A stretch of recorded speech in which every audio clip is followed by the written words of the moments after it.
Alright guys, here we go. Welcome to Creepers, Cryptid and Paranormal Corner. The first episode of the podcast is going to be about my first encounter with a cryptid in the Australian bush. The encounter happened about 15 years ago at my Nan and Pop's farm. And on this trip there was actually two encounters with this creature, and both times I had family members with me. So one day I might do an episode with them just so they can share their recollection of the events. So let's get into it, eh?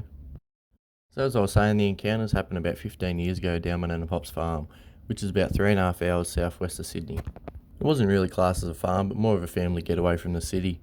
No one was living down there at the time, so we'd always just try and get down there together. We'd go down there just to ride motorbikes, go fishing, or just have a relaxing weekend away, and it wasn't unheard of no one being there for about 6 months at a time. This trip down, Dad hadn't been there in a while, so Mum, Dad, my little sister and I headed off late one afternoon, and we got there about 11 p.m. And Nan and Pop had got there earlier, so they were there waiting for us when we arrived. After unpacking the car and finally sitting down to relax, Pop was telling us about the dam they'd put in the property, and it had finally been stocked with fish. And because Dad and I loved our fishing, we were joking about going for a walk down there to have a look. And that's when Nan mentioned they had a few torches and she'd be keen to go for a walk down there too. So we decided to get sorted and head off for a walk down the dam. The dam's just over a kilometre walk, and most of the walk's still inside the house paddock. Then you got to head through a gate, walk around 50 odd metres to a creek crossing with a massive willow tree on the opposite side, and then you walk up pretty much onto the dam wall. Mum, Dad, Nan and I headed off while Pop stayed back at the house with my little sister. As we were walking along having a chat and laughing about how the torches weren't real bright, we'd gotten a couple hundred metres into the trip and we noticed a big set of eyes looking at us from down towards the creek. And once we all stopped, my uncle's horse came running towards us and then ran up to the house. We all had a bit of a laugh as we didn't know it was in that part of the paddock. So we kept on walking. When we only maybe got around 20 metres when Mum said, "Hey guys, can you smell fire?" And sure enough, when everyone stopped, we could all smell it. Thought it was weird, as by this time it was well over midnight. If there was a fire within 10 kilometres, you would have been able to see the glow before we smelt it. And then all of a sudden, bam, you couldn't smell it anymore, which was really weird.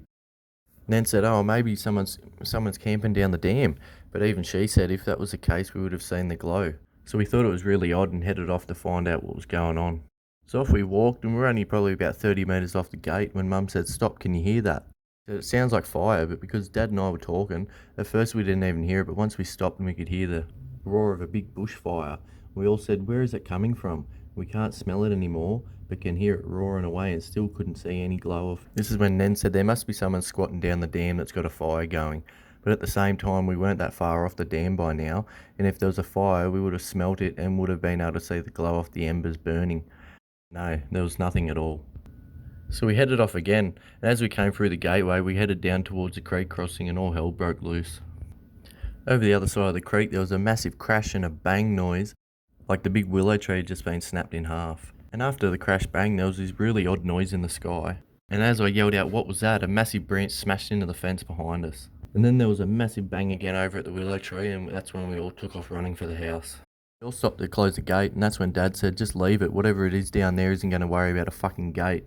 So we all took off for the house, and me being 16 at the time, I kicked away from everyone a fair bit. That's when I had a bit of a freak out. I'd seen too many animal documentaries over the years to know to run off by myself like that, so I waited there for everyone to catch up to me. We weren't far from the house at this stage, and as we went past the machinery shed, all of a sudden this bright light came out of nowhere, and it nearly gave us a heart attack. Then we could hear Pop and my little sister laughing from the veranda. Pop had snuck down there as soon as we left and dropped off a little remote-powered lantern by the shed to scare us. After we got back to the house and Pop had had a joke about the light and none of us were very impressed, he asked us what happened because he could hear us running up the paddock. So we told him what had happened and he said we'll jump in the car and go for a drive down there and check it out. So we all jumped in the car and headed down there. We had to stop to open the gate, and as we drove down towards the creek crossing, you could see the massive branch that was thrown at us sitting against the fence. It was huge. There was no way anyone could have thrown that from the willow tree, which is about 60 metres from the fence line. So we crossed the creek and headed up to the willow tree, and as we got there you could notice all the grass was flattened down around it. Pop had mentioned there might have been a big mob of goats sitting around the willow tree and that we spooked them and they ran off, which wasn't the case. You could also see a big crack in the section of the trunk, and you could also see where that branch had been thrown at us had been broken off the tree. As we said to Pop, it couldn't have been goats. That branch was thrown at us, and there was no way in hell any animal in the bush could throw anything at us. So nothing was making sense at all. So he said we'll head up to the dam and see if anyone had been up there having a fire. Maybe they'd thrown something at us and ran off. When we got to the dam, after looking everywhere, there was no sign of anyone had been there at all. There was no sign of fire at all. There wasn't even any old signs of fires we'd had there in the past, and there sure as hell wasn't any signs of any raging bushfires like we heard and smelt on the trip down to the creek. So at this stage, we're all a bit dumbfounded, like we didn't know what was going on. We drove a bit further up into the bush just to have a look for any more evidence of people being there, but couldn't find anything, so we all jumped back in the car and headed back to the house. Once we'd gotten back up the house and went inside and locked the door, we all sat around for a while talking about what had happened and trying to wrap our heads around the smell of the fire and hearing it, but not finding any signs anywhere of it. We had no clue what had happened that night. It was still pretty freaky now when you think about it. As you can already imagine, we didn't really sleep much that night. Me personally, I laid there staring at the roof for most of the night trying to make sense of what had happened. Over the next couple of days, we ventured down there a few times, riding motorbikes and exploring down there a bit. We didn't find any signs of anyone being around for a long, long time. Didn't see any mobs of goats or anything like that being around, so it was still a mystery what happened that first night. One of the afternoons, we decided we were going to head off the next morning pretty early, so Dad and I decided to jump on the quad bike and go look for a spot in the creek we can go fishing. So we got our stuff together and headed off on the bike in the opposite direction of the creek crossing, as it was really shallow there and we wanted to find a deeper hole we could hopefully catch something. So we got to one of the deeper spots on the property to have a fish. We had no luck, so we jumped back on the bike and we headed up towards one of the boundary fences. When we got up there, we could see a spot about 50 metres on the other side of the fence that was really deep and looked like it'd have a few fish in it, so we jumped the fence and headed over there. We'd only been there about 5 minutes and Dad had hooked a little rainbow trout, but as he was getting out of the water, it spat the hooks and got away. A couple of minutes later, I did the same thing. Just as I was getting out of the water, I lost it too. So having a bit of a laugh at the fact that we were both hopeless and couldn't catch a fish, and all of a sudden something in the bush opposite us started to smash towards us. And that's when a little grey kangaroo come hopping out of the bush, just come over and have a bit of a drink near us and that, and it didn't really worry about us, wasn't startled or anything, and it sort of just cruised up the creek a little bit away from us and just sat down and was laying in the sun and stuff.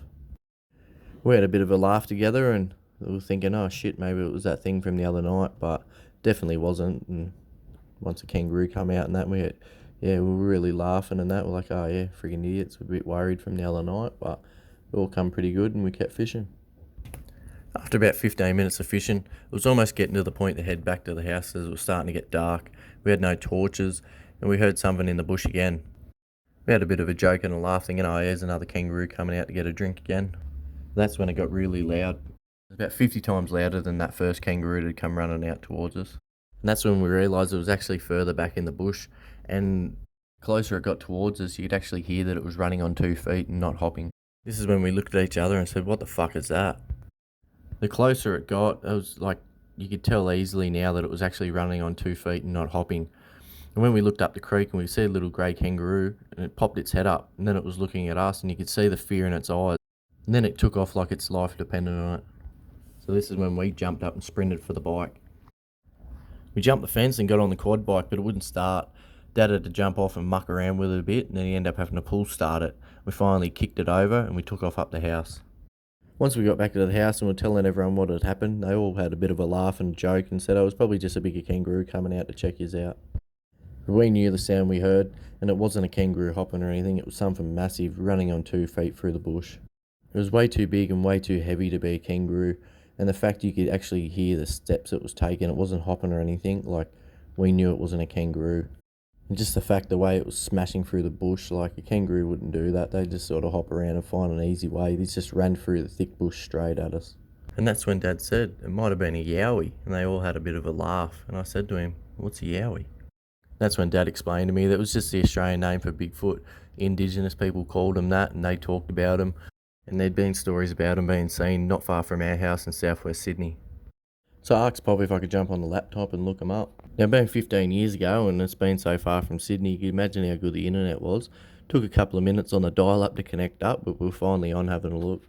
I looked up the area the farm was in, and then looked up Yowie sightings and stuff like that, couldn't find anything. So I broadened my search a bit, and I found multiple sightings within 100 kilometres of the farm. I looked up 150 kilometres from the farm, and there was another 20. I looked up 200 kilometres, and it got up to about 50 sightings. Like, they were everywhere around there, just not right where the farm was. And being at that time, like, barely any people had the internet and stuff like that, so how would they have had time to get on and talk about stuff they'd seen? And after a couple of hours of looking into it and that, like, I was really shocked how many sightings people had, how many people had seen them, heard them, even smelled them. After that, I headed to bed and I didn't do much sleeping that night. I was thinking about our encounters. The first night we had all that stuff happen, and even that second little encounter we had. And I was just thinking about what had happened, and everything that had happened to us had lined up with an encounter I'd found on the internet that night. The first thing that really had my mind racing was just the thought of that smell on the fire. There were so many encounters on the internet, and they were explaining the smells that they smelt when they had the encounter, and like a lot of people said fire. Then there was a couple that explained smelly, wet dogs, and even like a rotten smell. And then there was a lot of more encounters that could smell like a burnt electrical smell. It was really fascinating, all the different encounters people had, like the different smells and that. And I'd finally had an explanation for the smell of fire that we'd got that night. The next thing I thought about was about the roar of the bushfire we'd heard. The fact we didn't even have any evidence of any little campfire, let alone a big raging bushfire. And the fact that it just stopped out of nowhere all of a sudden, it was just really weird. But then again, we found plenty of encounters where people would hear the yowies roaring at them and just trying to scare them off and stuff like that. There were so many different noises explained. Everything from screams, like a blood-curdling scream like a girl or something, even a lion's roar, something sounded like a big truck roaring down the freeway, even raging bushfires. Like everything we heard and experienced, we were finding in all these different encounters. So there we go. Whatever this creature was obviously roaring at us, trying to scare us off. And us not knowing about this thing being real, our first thoughts was instantly, yeah, it's a bushfire. Then I got on to thinking about the whole branch being thrown at us. Like we said from the beginning, there was no way any person or animal could have thrown that branch at us from where they were. And like I said, there's no animals in the Australian bush that could actually physically pick something up and throw it. We don't have primates in the Australian bush, so there's no other animals in the world that could actually throw stuff at you. And like I said, this branch is way too big, and it was way too far away from that tree for anything to throw it that accurate. Obviously trying to scare us off, and it worked. That's when we ran off. And again, so many encounters I found on the internet with people saying they've seen a creature throwing rocks or branches, even encounters with someone had witnessed a creature snapping a gum tree in two. So these creatures are obviously a lot stronger than us, and explain the branch being snapped off the willow tree and thrown at us like that. Last thing I thought about before going to sleep that night was the creature that day running towards us in the bush. It was massive, and it sounded like a Mack truck smashing through the bush towards us. It was big, heavy, and running on 2 feet. To this day, I still don't know if it was running towards us or not, or it was running towards that kangaroo maybe, because where we were sitting, like we were out of view, it wouldn't have actually been able to see us, but these creatures are that smart. It could have been there for hours before and actually seen us come when we first got there. I still don't know what it was doing, but as I said, we got out of there pretty fast after that, so we didn't find out what it wanted to do. And then again, so many encounters I'd found that night on the internet explaining the creature sounds like a truck or a bulldozer going through the thick bush that they'd even struggle to walk through. And while Dad was trying to get that kite back going, I never took my eyes off that bush that thing had come smashing through towards us. Just shows how well these creatures know their surroundings. Like, for us not to get a glimpse of this creature smashing through the bush like it did, still dumbfounds me to this day. I never got much sleep that night. When I got up the following morning, I was telling Dad about all the stuff that lined up with different encounters. And since that day, I've been hooked on all things cryptid. So there you go, guys. Hope you enjoyed the first episode of Creepers, Cryptid and Paranormal Corner. Over the next couple of weeks, I'll be getting a few more of my encounters out for you. And then I'll have a few guests on and stuff like that. So I hope you guys enjoyed my first encounter with a yowie, and catch you next time. Cheers.